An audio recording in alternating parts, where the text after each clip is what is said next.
development that could make the situation even worse. Hard to believe, it really is, but it could. In recent months, President Trump and Israeli officials have openly talked about forcibly expelling the 2.2 million people who live in Gaza, pushing them out to make way for what Trump calls a Riviera, some billionaires' playground. Now, I think some people may be watching this think, this can't be true. You must be kidding.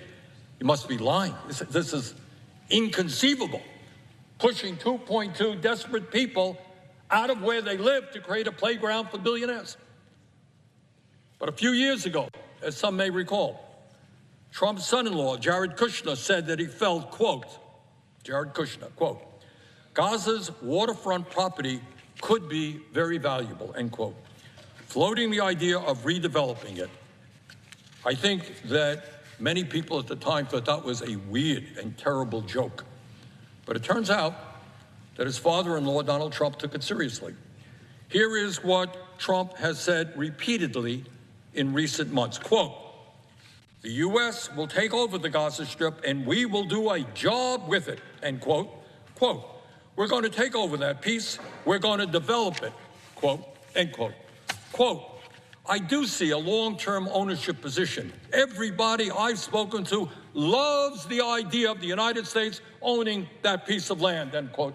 Guess he didn't speak to too many Palestinians who live on that land. On Truth Social, Trump wrote, quote, the Gaza Strip would be turned over to the United States by Israel at the conclusion of fighting, end quote. What about the Palestinians who have lived in Gaza for their entire lives? Trump said, quote, I don't think people should be going back to Gaza. They live like they're living in hell. Gaza is not a place for people to be living, end quote.